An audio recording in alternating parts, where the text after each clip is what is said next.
coming to order. Let's start with Pledge of Allegiance. I pledge allegiance to the flag of the United States of America and to the republic for which it stands, one nation, under God, indivisible, with liberty and justice for all. Craig, could we please have roll call? Absolutely. Mr. Krings. Here. Ms. Medina. Here. Ms. Hett. Here. Mr. Beer. Here. Mr. Davis. Here. Mr. Benbow. Here. Thanks, Craig. First item tonight is our student representative report. Rachel.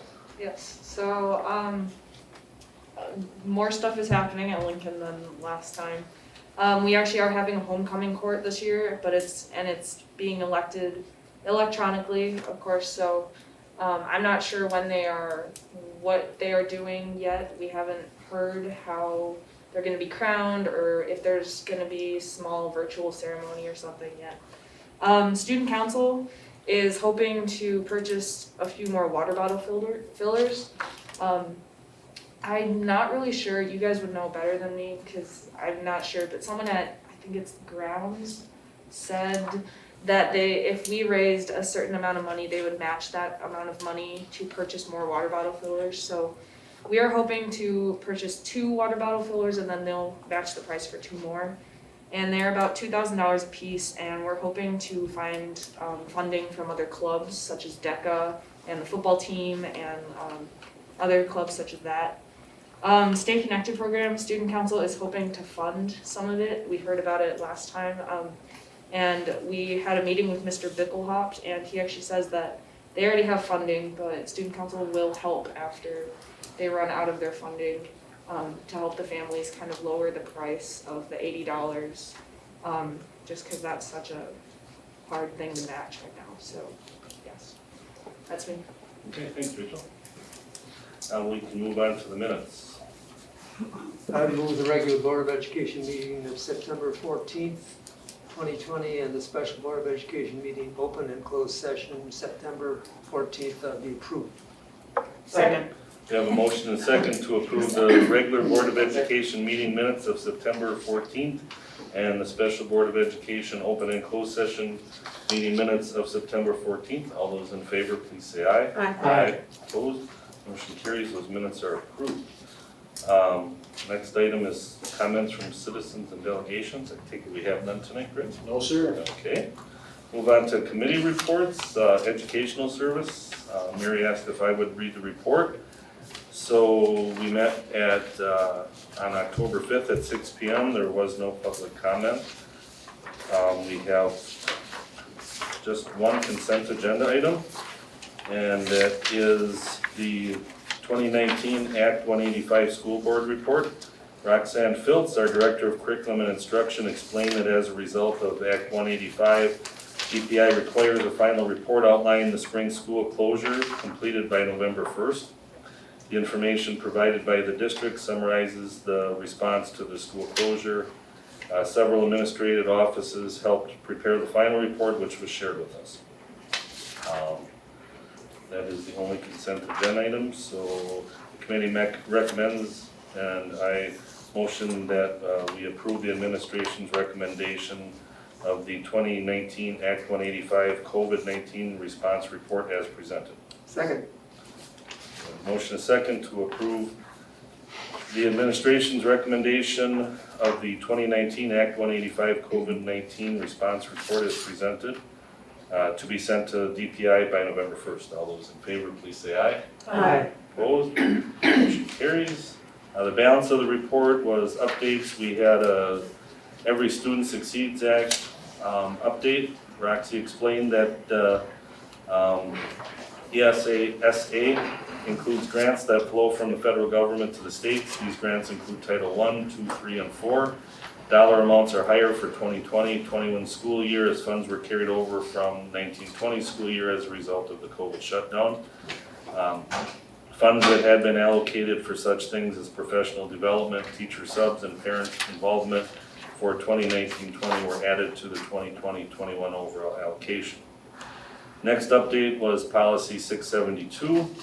Roxanne and Phil Bickelhoff, our Director of Technology, requested a review and possible update of this policy.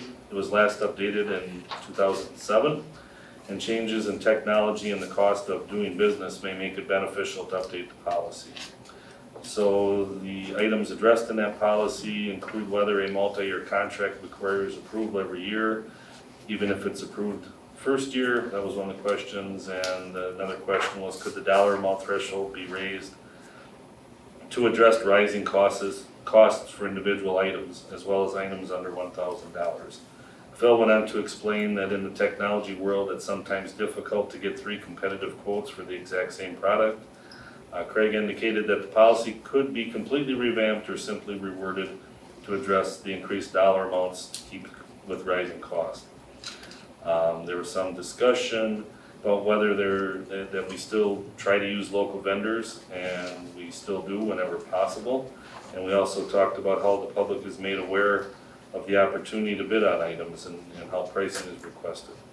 So our final consensus was to move forward with revising the policy and bring it back at a future meeting. And the last item was the virtual student enrollment update. Roxanne referred committee members to an attachment in our packet that reflects the off-campus Central Oaks Academy and Lincoln Virtual School enrollment numbers as of September 30th, 2020. These numbers are changing daily. Was asked if parents were asked to commit to an enrollment option, and it was explained that Central Oaks Academy parent guardians of the 6th through 8th grade students would be allowed to return to the building at the end of each trimester if the family chooses. For pre-K through 5th grade, off-campus learning, they can move their children from virtual to building as they feel comfortable in light of the pandemic. The attendance is tracked for virtual students by participation and progress made in the program. The first attendance letters were sent out in the last few days. So that was the balance of the report, and with that, the committee recommends and I move approval of the minutes of the Educational Service Committee meeting of October 5th. Second. We have a motion and a second to approve the meeting minutes of the Educational Service Committee meeting of October 5th, 2020. All those in favor, please say aye. Aye. Opposed? Motion carries. Those minutes are approved. Business services, Katie. And you have copies of the new? I do. Yeah, there was an error on the one that we received, but minor error, so. The Business Services Committee met on October 5th at 6:30 p.m. and we have a public comment. We have 3 consent agenda items. We have the 660301 interdistrict agreements with the virtual program, the 2020-21 transportation contract rate increase, and the complete control service agreement. Does anybody want any of those held out? Okay, hearing none. So our first yes one, we had the virtual program, which is operated by the district, has had students coming from all over the state, and we need to have this agreement because they do not allow enrollment into the virtual program. So this is pretty much something we've been doing all along, but now it sounds like probably for next year, we're gonna have to change that up a little bit. I don't know if you wanna talk about that a little bit, Craig, but. Yeah, so you're gonna be getting more information on this via some correspondence, and we'll discuss it at length, but we'll likely have to transition the program over to a virtual charter school as a result of some concerns raised by DPI. And what we have is a letter that I received Friday. Roxy and Jen and I met on it this morning. We have to provide a response to DPI by November 15th, I believe. So when we're ready with our prepared response and we have a better understanding of the steps we're going to take, we're going to give you guys a copy of the letter and then a copy of what our response is. And then we'll have some conversations about what things look like moving forward. Okay, we also had our second consent agenda item was the transportation contract rate increase. We, Business Services Committee have met with their representatives from both Safeway and Lamers bus lines to negotiate the contracts, and we agreed to a 2% across the board contract rate increase applied to all rates for 2020 and 21, only in the existing people transportation contracts. And we also agreed to meet with both contractors prior to the 2021-22 school year to consider possible multi-year contract renewal. And the third, we have our complete control service agreement, which is something that we do every year, same as last year, so no change there. So with that, the committee recommends and I make a motion for BS1, BS2, BS3 to be approved to the board. Second. We have a motion and a second to approve BS 1, 2, and 3. Could we have roll call, please? Ms. Heck, Yes. Mr. Krings, Yes. Mr. Davis, Yes. Mr. Beard, Yes. Mr. Benbow, Yes. Ms. Medina. Yes. So just to go back to 660301 was DPI's requires to begin with, correct? Right. Yes, so there's some nuance in this conversation, because ultimately, when the program was developed, and this is part of what we'll explain via this narrative to DPI, when the program was developed, it was largely meant to meet the needs of our district resident families. And if it is a program and you're meeting the needs of your district resident families, you're absolutely free to do that, and there's no issue. The issue becomes when there are individuals from other school districts taking part in those services, and a 6630 interagency agreement is completely appropriate insofar as a shared cost and doing things like potentially sharing staff as an example. But with regard to the charter school legislation and language around virtual charters in particular, and I know it's unique because Central Oaks is not purely a virtual charter school or purely a virtual school, but under statute, that is not, it's no longer the appropriate way to handle the educating of kids from other districts. And to be fair, our process around the development and implementation of Central Oaks in a general sense had nothing to do with bringing in kids from other districts. What ended up happening is by word of mouth and conversation from family to family, because of course these folks are not necessarily constrained by their address or their district of residence. We brought in kids from neighboring school districts. So the long and short of it will be is that if we want to continue to operate Central Oaks in any capacity, we'll have to have some kind of charter designation, likely a virtual charter school. And they recognize and understand that it's not necessarily 100% virtual, but that most replicates what we're calling off-site learning. Okay. In which case then students would open enroll in because it would be an established virtual charter program or virtual charter school. So those families that have kids in districts other than WRPS would open enroll in, and then that would be handled much like any other open enrollment that you guys are aware of. So there was that aspect, and there was an aspect of, to the letter, and then there was an aspect of the curriculum and the approach and better articulating what that looks like in reality, and some concerns that were raised on behalf of DPI in that regard. For that piece, I believe that that has nothing to do with, well, I think it's a misunderstanding or a misrepresentation of what we have on the district website, on the Central Oaks Academy website, and some modification of language and better explaining specifically what the plan and the approach is will rectify that. So I'm confident that we'll be able to develop a virtual charter school, have kids and families open enroll to the program, and basically continue doing what we're doing, but now instead of a program, it's a virtual charter school. But are we looking like having to have a governing council and things That's like that? correct. Wow. Yep. And what's funny is that when I started as a superintendent, not here, but my first years, 2010-11, and it was right around that time, you guys are probably aware, like probably 06, 07, 08, mid to late 2000s is when virtual charter schools started popping up around the state, or virtual charter programs. And if you're going to be a virtual charter school, then you have to apply for charter status, and you have to, then you can accept open enrollment kids and so forth and so on. And ironically, there was a number of districts getting into some fairly significant issues with the DPI in the state over their plan and approach, because they had decided that, well, so you mean I can make a virtual charter school and I can basically get a kid from anywhere in the state to attend, and I get the money when that kid attends? Yep. Okay, so what they would do is say, okay, family, we'll give you $2,000. You buy a computer and it's for internet access, and here's your $2,000. We'll count your kid, and that was basically the relationship. And the DPI and set charter consultants throughout the state, I was at one of those meetings, probably 2010 or 11, maybe 12, and that conversation was, if you want to start a virtual charter school, or if you want to educate kids from outside of your district, you want to start a virtual charter school.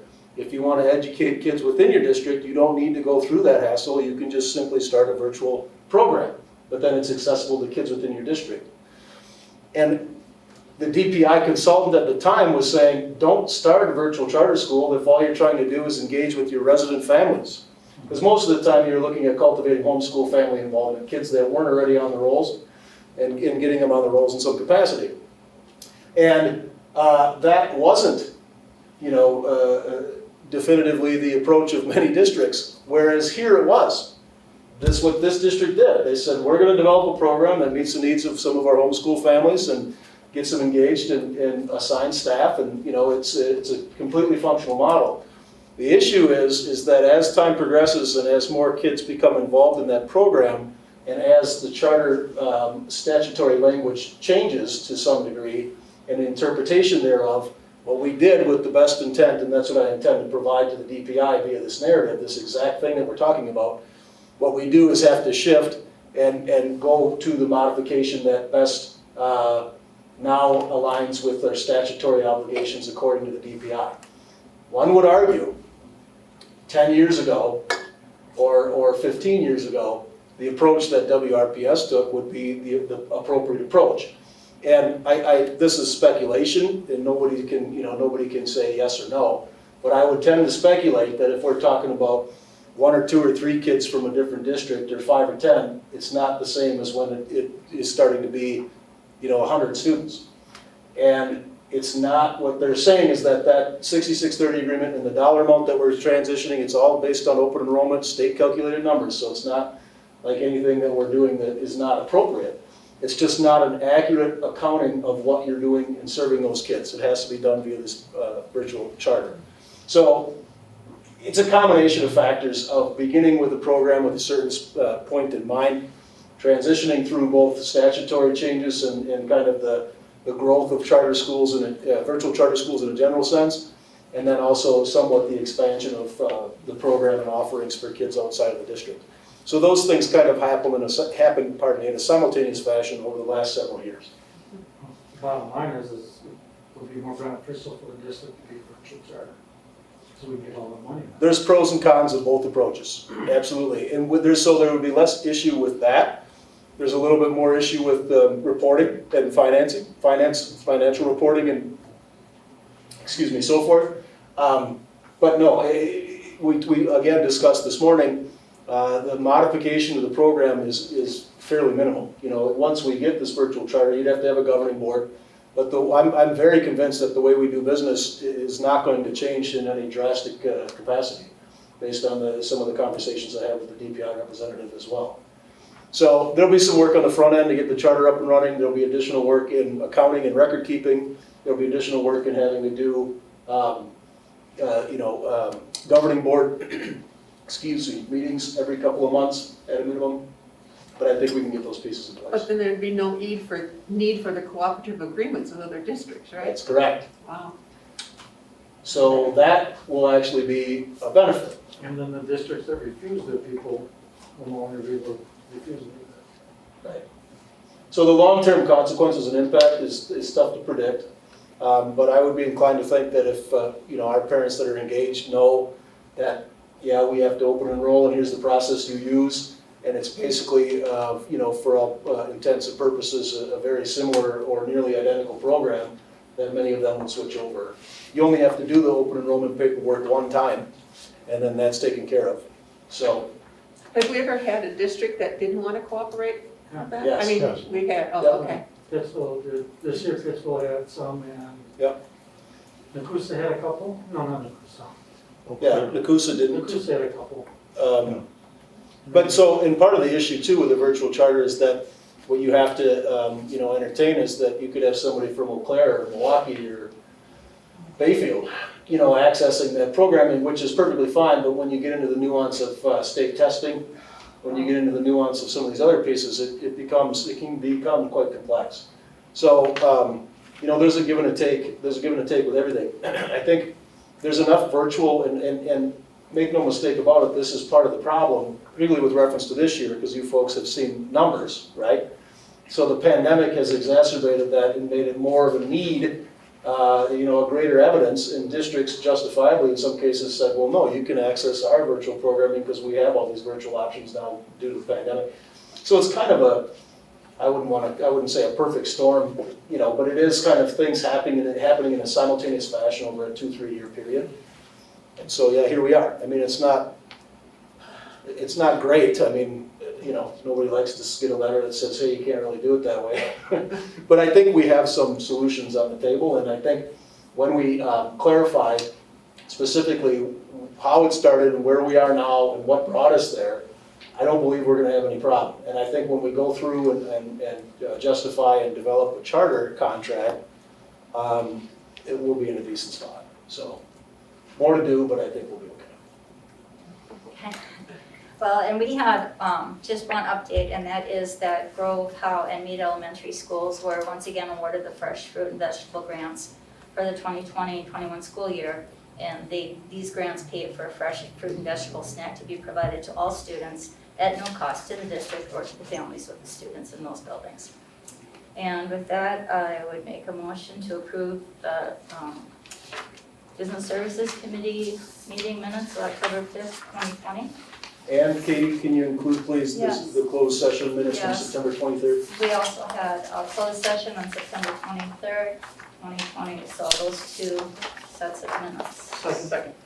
Okay, we have a motion, a second, to approve the special closed session committee meeting minutes of September 23rd, 2020, and the regular committee meeting minutes of October 5th, 2020. All those in favor, please say aye. Aye. Opposed? Motion carries, minutes are approved. Thank you, Katie. Next, we have personnel. Sandy. Personnel met last Monday, October 5th, at 6:34. We had no public comment. And from that meeting, we have 2 consent agenda items, and they are as follows. 1, the committee recommends and I move to approve the 5 support staff appointments. 2, the committee recommends and I move to approve the 3 support staff resignations. Does anybody want anything held out there? I'll second the motion. Okay, we have a motion, a second, to approve PS1 and PS2. All those in favor, please say aye. Aye. Opposed? Motion carried. And then we had one update from, is it Unum Insurance Policy? And this is our district long-term care insurance provider. We only have 40 people on this plan, and in the last 5 years, we've only signed up 4 additional people. I think they're looking, Unum wants, I think, bow out or something, or they're gonna be raising the rates. So what they're gonna be doing is contacting the people that have this insurance and say, rates are gonna go up, or can we help you find some other long-term provider? So that is something that's in the works. So with that, I move that the minutes from the October 5th meeting be approved as printed. Second. We have a motion, and a second, to approve the meeting minutes of the Personnel Service Committee of October 5th, 2020. All those in favor, please say aye. Aye. Opposed? Just a quick point too, that those policies are paid 100% by the staff. There's no contribution. Thank you for the report, Sandy. The next item is agenda referrals and information requests. Does anybody have anything this month? Okay, we can move on to legislative agenda. Troy, what you got? So this month we have a few federal pieces to look at, but mainly stateside issues this month that we'll take a look at. I'm going to start with events on September 23rd, and then we'll move current. On the 23rd of September, Governor Tony Evers announced that more than $5 million of funding from the Federal CARES Act will be awarded for the expansion of high-speed and broadband internet. Funding will be awarded by the Public Service Commission of Wisconsin to applicants from the 2020 broadband expansion grants that did not receive funding and that are able to connect customers by December 30th, as well as being able to satisfy the requirements of the Federal CARES Act. The PSC houses the State Broadband Office, which administers the state's broadband expansion grant program that provides grant funding to organizations, internet service providers, and local governments to expand in areas of the state that are underserved and unserved.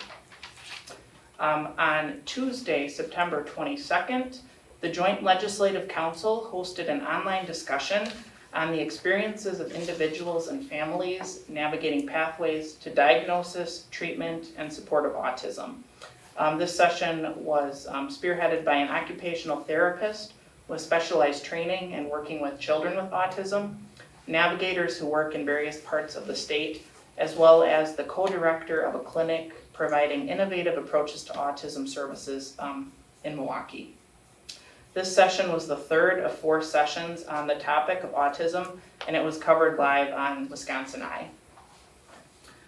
Turning to the national scene, next, the U.S. House of Representatives passed a $2.2 trillion coronavirus relief bill Thursday, October 1st, after negotiations between Speaker Pelosi and the White House stalled later that day. Prospects for a deal between both parties appear to be fading, and the bill is unlikely to move through the Republican-led Senate, as Mitch McConnell has indicated he would not support any legislation that has a price tag of more than $2 trillion. The bill passed almost entirely along party lines. 18 Democrats voted against it, and in a note to reporters, House Speaker Nancy Pelosi stated that the Democrats and the Trump administration were far apart on issues, including funding for state and local governments. Back stateside, WRPS, working with other K-12 advocates, is asking the state legislature to reconvene this fall to take up targeted and temporary statutory flexibilities for school districts to address issues raised by the COVID-19 pandemic. WRPS sent a letter to legislative leaders. The full letter is posted on the legislative blog. In short, WRPS asked districts to assess areas where your district could benefit from flexibility during this pandemic. They note that it's a long shot that the legislature will come back into session before January, but they also urge that we need to ensure leaders and policymakers are aware of the issues before us. The Office of School Safety announced a newly updated 6th edition of the Safe Schools Legal Resource Manual. Many of the issues addressed in the manual were discussed in a recent WRPS webinar. The webinar was titled Interactions with Law Enforcement and the Legal Considerations. How this applies to districts is whether or not they have a school resource officer, schools will need to work with law enforcement. This session explores issues such as parent notification, staff presence during interviews with agency personnel. It looks at student rights, searches, and more. Many school districts across the state are facing teacher and staff supply challenges that have made worse by this pandemic.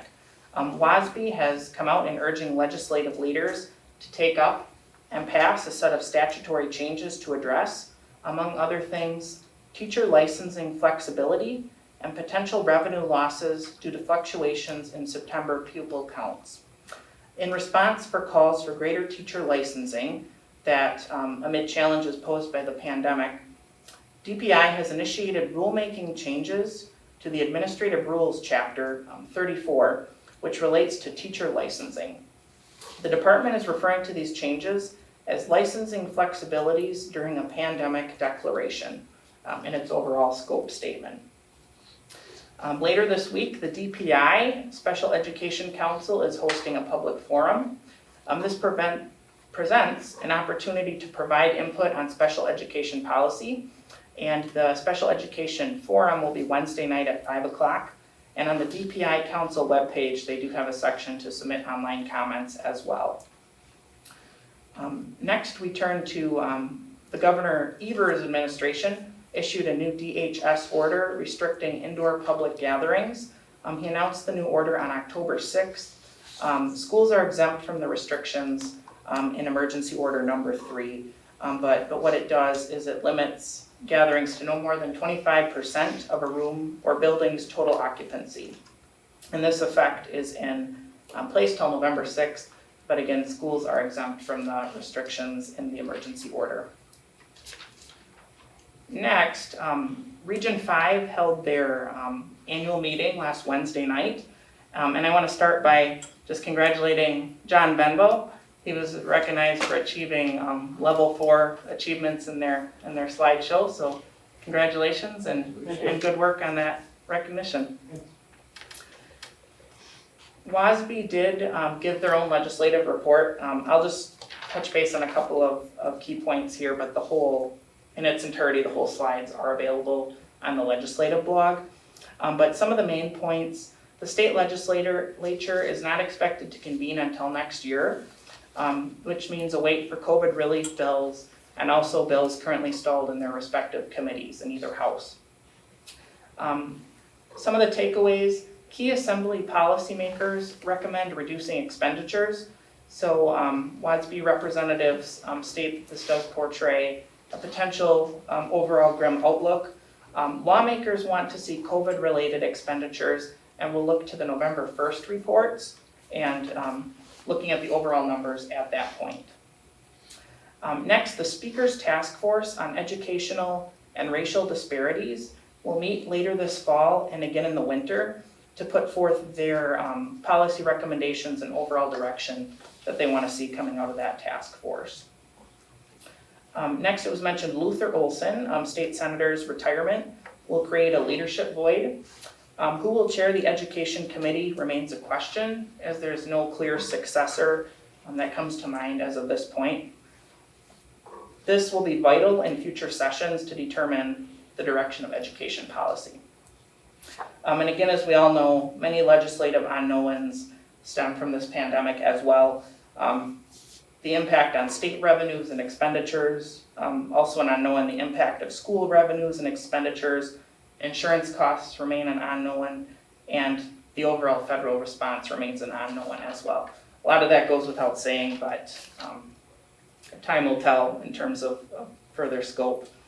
WASB laid out their budget priorities for the next 2 years, from 2021 through 2023. 3 main points: advocating for inflationary increases in overall spendable resources, special education reimbursement increases, as well as increased funding for early childhood education. DPI has stated that they do share the priorities of the organization going forward. Looking into the spring, the bulk of the legislative upcoming budget process will take place between the time frame of March into June. And again, I just touched on some of the main points, but the full slides are on the legislative update blog. And I believe, I don't know if they're posting the meetings or if they're posting a script as well, but our meeting was held last Wednesday night. Takes me to later this month, the legislative breakfast will be held Friday morning, October 23rd at Bullseye. And I just want to urge everybody to vote by November 3rd, whether that be in the polls or absentee. And that's all I have for this month. Thank you, Troy. I believe I heard today that the judge refused to overrule the mask mandate that the governor issued, so that will stay in place. And I would echo Troy's sentiment about getting out and voting. That's very important, so. And I think there's one more fact that will be known is that our state legislator is 50th in the country in doing any action since COVID started. Keep that in mind when you're voting too, because per Powell's not going to meet till next year. It'll be 7 months that they've done nothing. Could be a good thing. Okay, with that, we'll move on to the bills. I move that the receipts be noted and the bills be paid as printed. Second. We have a motion and a second that the receipts be noted and bills paid as printed. We have roll call, please. Mr. Prince, Yes. Ms. Medina, Yes. Mr. Davis, Yes. Mr. Beard, Yes. Mr. Benbow, Yes. Ms. Hatt. Yes. Thank you, Greg. Next item, unfinished old business, update and discussion on future levy override and bond issue referendum questions, including a presentation summary of options and cost estimates surrounding the potential bond issue question, and action to approve the proposed community survey. Fantastic, so let's start with this legal size printout or schematic of what the proposed modifications. So now we're talking about the $34 million bond issue question, if it would be asked to voters, what that specifically entails. Keep in mind, there is a $2 million per year, 5-year levy override. That's a separate question that deals exclusively with curriculum and technology needs. So steering to the $34 million bond issue question, and then we'll get into the survey. They're tied together. But specifically, what are we talking about? So page 1 there before you, that price tag of $13,065,000, that is for the entirety of the Lincoln High School, for the front end of the Lincoln High School renovations that we see here. So if you're looking at the lobby area, that is the entrance that exists there, but now you're talking about bringing it forward out from the building. So on the left is a new reception and administrative office area in addition to a conference room and storage. You can see that there. To the right would be an updated student resource center. So that what used to be the media center in the second floor, and I'll explain that on the next page, is now moved down to the front of the building. One of the aspects that's very attractive about that is you can see how it becomes contiguous with, at least a portion of it, becomes contiguous with the existing commons area, and provides this opportunity to be much more like a student center on a college campus, or have that coffee shop vibe, or more of a 21st century sort of meeting, collaboration, and gathering space that would also be accessible and utilized by various community groups who are using the facility for any number of reasons. And then, of course, the remainder is an updated library media center. Those spaces interact much differently in 2020 than, of course, they did in 1979 when our existing library media center on the second floor was constructed. If you move to page 2, that schematic shows you all of this is on second floor. And so anything in blue, as is indicated by the key, is renovation, and it primarily impacts our Lincoln High School science classrooms. And you can see there that by the numbers, there's going to be 9 science classrooms. There is currently kind of 9, I think it's 7 plus 1, because of the way that the organization is up there. There is 9 fully renovated science classrooms, and then some storage in a prep area. And then, of course, modification of the existing space to create some additional special ed spaces, as an example, some open collaboration spaces, updating of the bathrooms on that second floor you can see in the upper left-hand corner, and in general, some minor modifications in the second floor. How many students are going to be in each science class? Well, see, that's the interesting piece. So one of the arguments or concerns around science is that our current labs are sized for 24 students at a max, and they typically see numbers that they can have classes at 24, but they also see 26, 7, 8, 9, 30. Typically not anything over 30, and we try to avoid doing 30 kid classes very clearly, but these labs will be built for a minimum of 28 students, which is much more advantageous to what they see. So I think that it's been, a snapshot. You don't see a 29 or 30 kid class, 28 and below.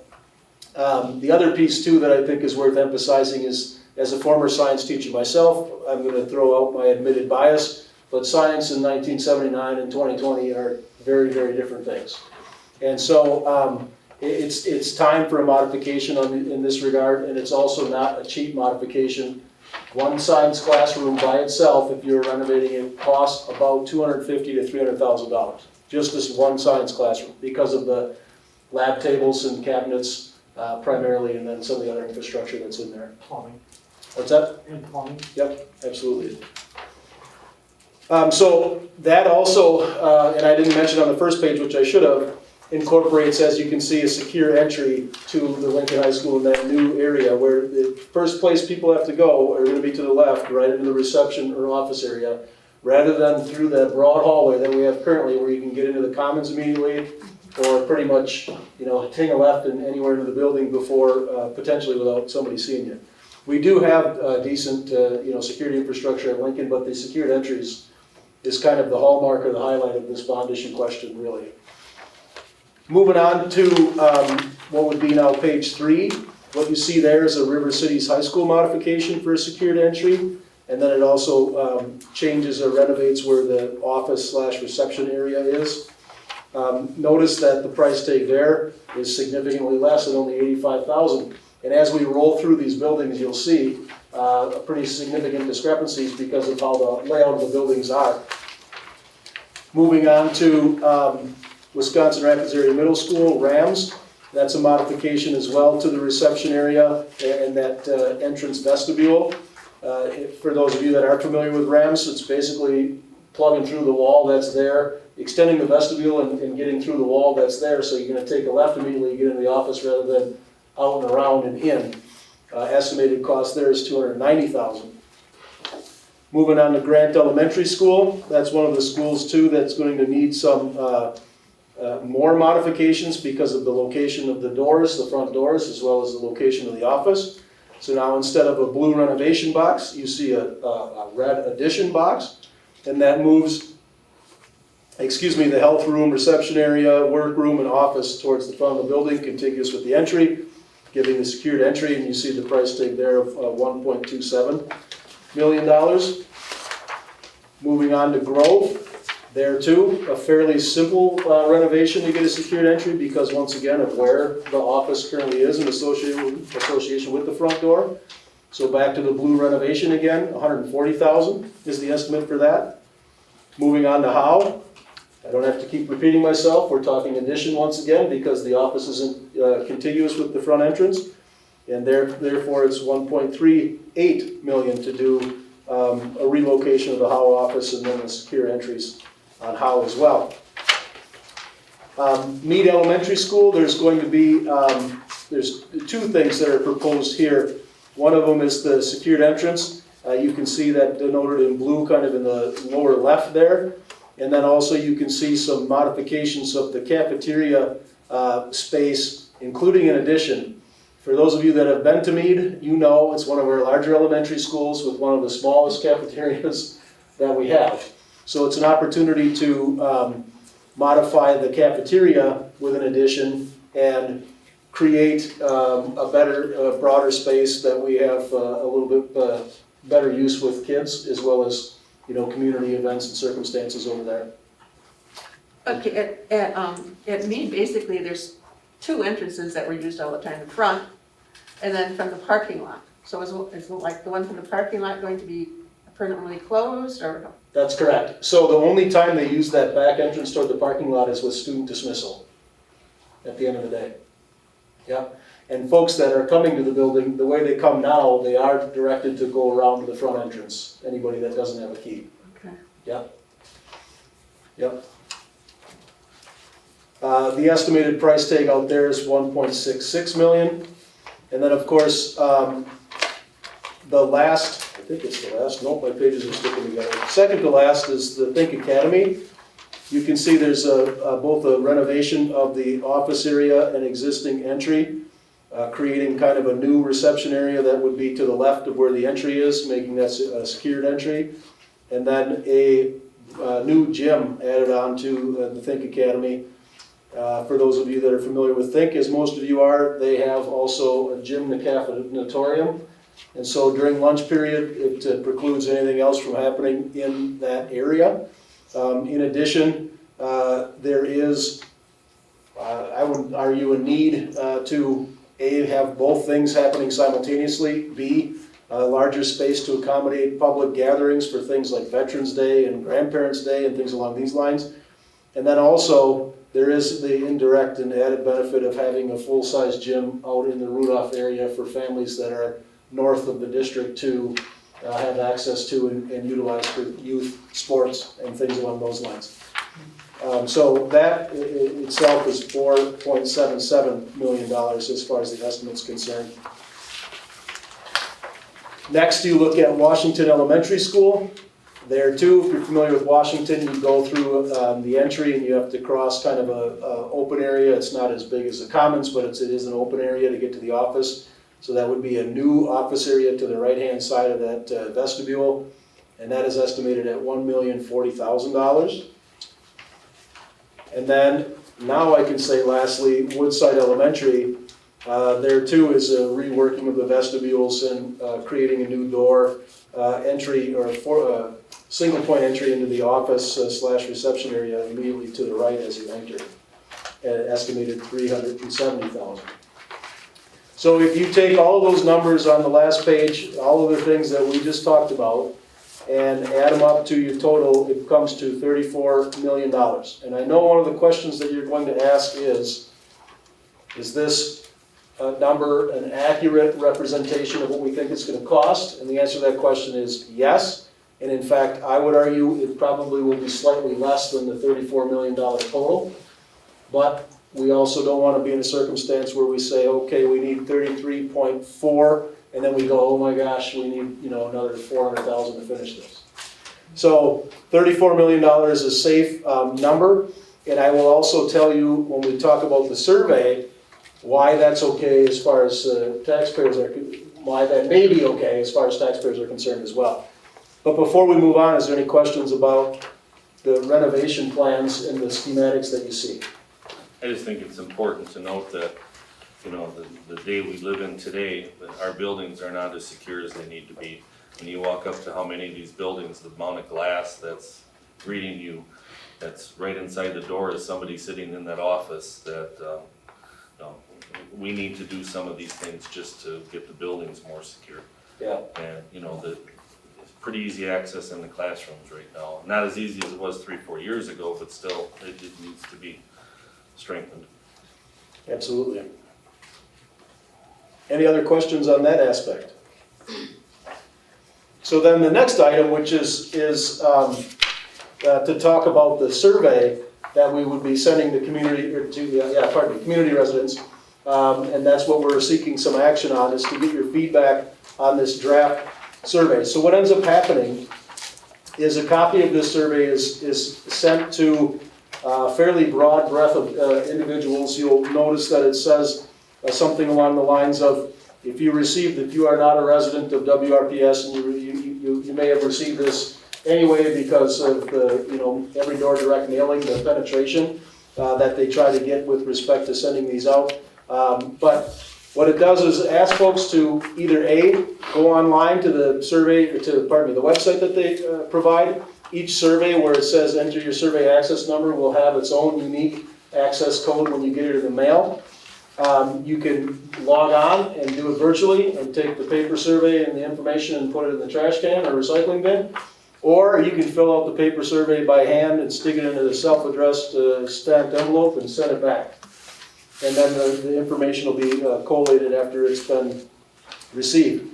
In working with school perceptions in the past, what they will do is, after a certain period of time when they're identifying the surveys that they're getting, because of the demographic information that they request, they will also make an effort to identify under or non-represented areas or demographics that they want to see some additional data from.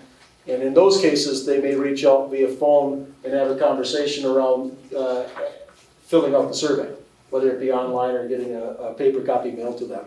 So that when the data is reported, they can validate or say with a fairly significant degree of certainty that they feel the accuracy of their data is indicative of a community sentiment, right? And that's one of the pieces I think that's quite important with regard to surveying the community, because you're not just asking parents, you're asking all taxpayers, all eligible taxpayers within the district.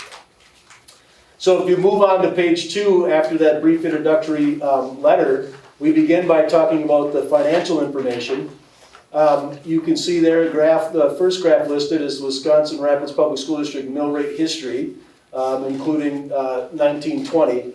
And then the second graph, and this was not prepared to be included, but I've added it to your table. And then there's also extras over there for anybody that's interested.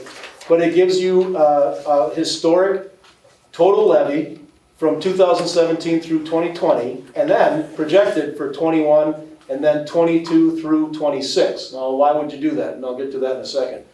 The blue bar represents operational levy. The green, or I guess teal, is community service levy. And then the red is existing debt. The hashed blue or hatched blue is the new operating $2 million 5-year non-recurring levy override. And then the hashed red is the potential new debt. So if you look at 2021, the projected is $9.73, it's projected mill rate. That includes operations of community service levy and an existing debt. Based on some action that you're going to be asked to take this evening around some additional debt defeasance and resolutions around bond issue, we have the possibility of a projected total levy remaining the same, but still including a 5-year non-recurring $2 million levy override referendum and a $34 million bond issue. So what I'm saying is, and what this graph represents, is if both of those questions pass, our projected mill rate remains unchanged. We're paying off that 34 million in 5 years also. No, that is not accurate. We're only doing that 20 to 26 projection because that's when the levy override would be done. That would be a 20-year note, I believe. 20-year, okay. And it would likely be paid back quicker than 20 years, but we use a similar process to what we've done in the past. So there's no penalty for paying that down. So at the end of 26, the blue hash thing goes away. That's correct. That's correct. And some of that existing debt, the dark red, would likely be, gone or decreased by then as well. The issue with this, and why we have to be quite careful, is because, and you folks know this, but I want to emphasize, it is projected. So there is no human being walking the street right now that can tell you with any kind of, definitive response that this is going to be your mill rate in 2022 or 2023. But we can base it off of very solid estimates and projections because of the historic circumstances, what we believe our property values are going to do, what our pupil count is going to do. But anytime a school district is projecting a budget, it is only based off of all available information. Now you find that it's accurate quite a bit of the time, but it's just representative of what the school district will be doing with regard to taxes. And 10 years from now, or 5 years from now, or so anywhere in between that, there can be modifications in city taxes and county taxes, and school district circumstances where there's modifications to the funding formula. So there's things that, there's no guarantees that it's going to stay the same. But what we do know is that it's just, based on what we know, it should stay relatively consistent and similar to what we're experiencing right now as far as the school share of the overall property tax levy. If the pandemic continues, what effect will that have if it doesn't go down like we think it probably should? So I think if we were to experience this long term, I think the biggest issue is going to be, that's tough to say, because I think we've already lost some students as a result of the pandemic that have chose to homeschool. And if this wears on for much longer than, let's say, this school year, and you continue to see parents making different choices for their kids and numbers, student numbers going down for a variety of reasons, then it's not. These numbers clearly wouldn't be accurate. We'd have less kids, and there's still maybe things that we need to do to balance the budget in that regard. Property tax or property values and so forth. They're modified based on local economic factors, but also somewhat insulated to a degree, where you could see some things change with regard to local circumstances, excuse me, and then not see that property tax increase or decrease for a few years. So it's really tough to say. But there can be things. There could be more students. We could have property values go up higher than anticipated. We could have advantageous things such as our potential health insurance renewal for this year being a 0.04% or some crazy thing, or 0.15, I can't remember what they said. Mine went up $70,000. Really?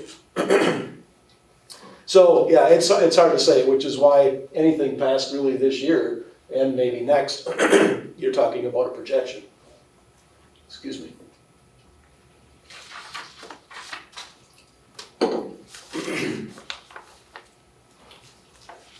All right. Wow, I can't get through it. Moving on then, also on page 2 it describes there's 2 types of referenda that school district can use. Just gives you a very short synopsis of an operational referenda and a capital referenda. And then it describes the operational referenda on page 3. Talks about what we intend to do with the $2 million levy override if approved, and then ask respondents whether they feel definitely yes, probably yes, undecided, probably no, definitely no. And then you'll see as it walks through, which I'm sure you've reviewed, it breaks each individual portion of the project down to a degree, asking specific questions on would you support this aspect of the project versus that aspect of the project.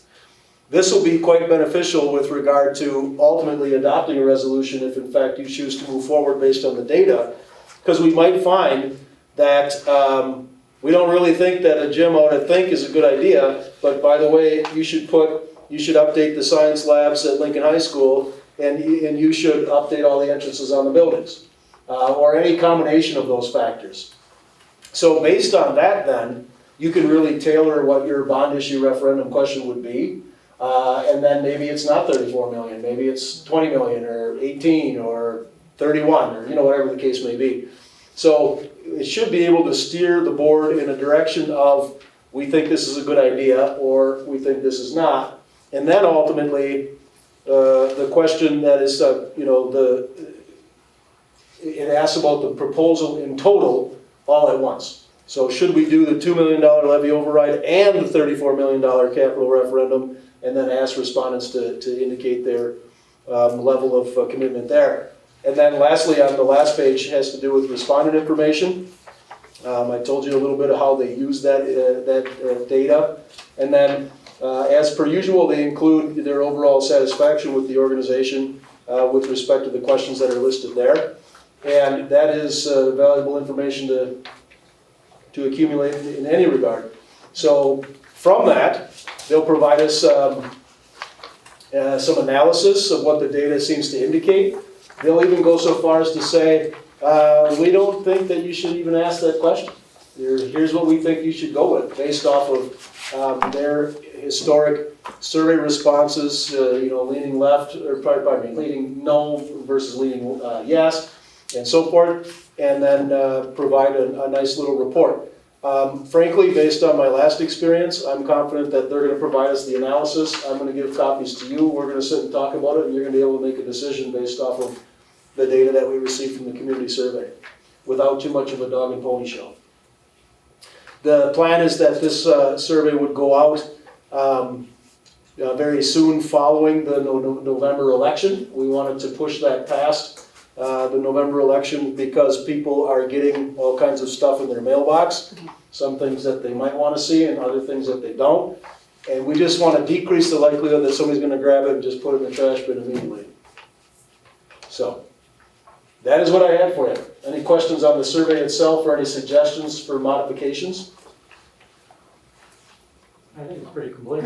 This is what you're putting in the graph placeholder. 100% correct. Okay. Yep. And I'd make a motion to approve the recommended community survey to be conducted by school perceptions. Second. We have a motion and a second to approve the recommended community survey to be conducted by school perceptions. All those in favor, please say aye. Aye. Opposed? Motion carries. Okay, we can move on to new business. First item, possible action on employee appointments, resignations, retirement requests. Brian, maybe? None at this time. Okay. Item B, discussion and possible action to select a 2021 Friend of Education Award recipient. I enthusiastically nominate Dr. Lisa Olson and Dr. Amy Falk to receive the 2021 Friend of Education Award, and that they would each receive their own reward. Okay, we've got a motion and a second to approve presenting two 2021 Friend of Education Awards, one to Dr. Lisa Olson and one to Dr. Amy Falk. All those in favor, please say aye. Aye. Opposed? Motion carries. Item C, action to approve a resolution authorizing the transfer of funds for the defeasance of certain taxable general obligation notes dated December 20, 2017.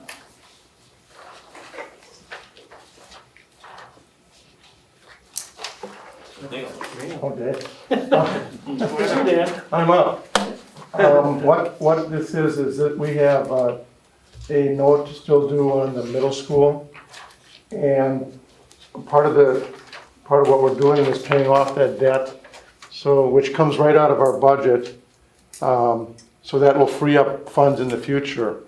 We have the funds now available to make this payment, and we can pay off that bond, that note in its entirety. And that's what I'm proposing at this time. What was the total on that note? It was 5 million, I don't have the sheet. I have it somewhere. 5,000,007, I don't know. It's probably in the sheet.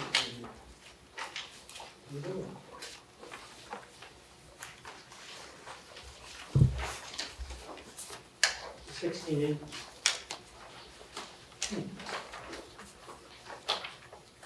What it is there's 2 payments left on the middle school, and we pay those off in December after our state aid payment.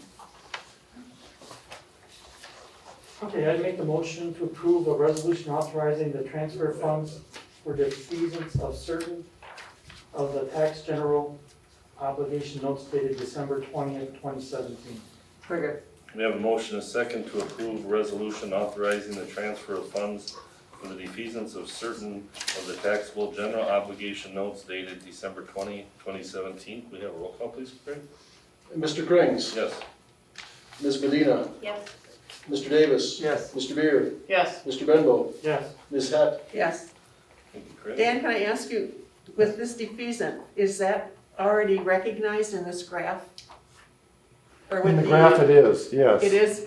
Okay, you've Right. already assumed that that would have been paid off.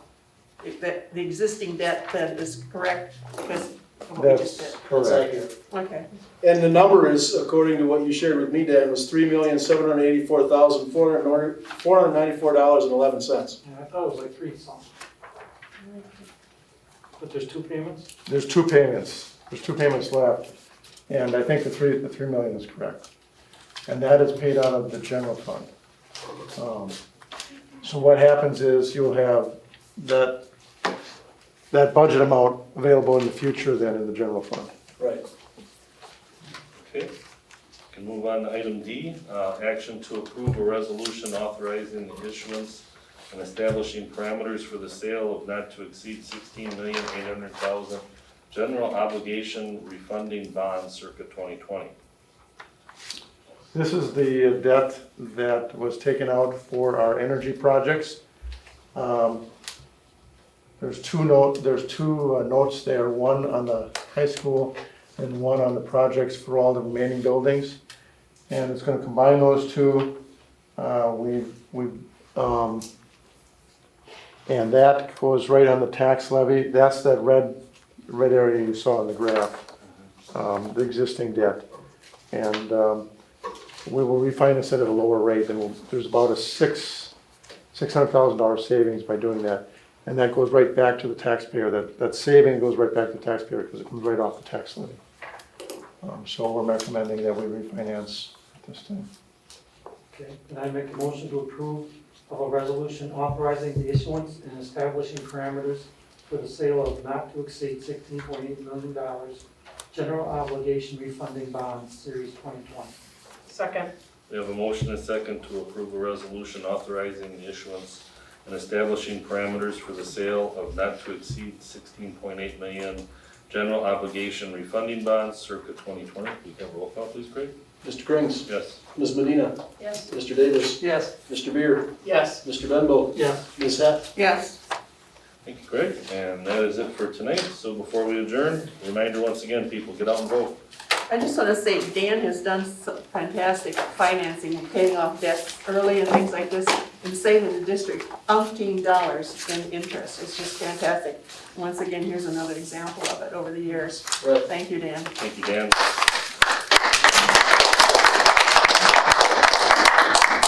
And on that note, we're adjourned. Thank you, everyone.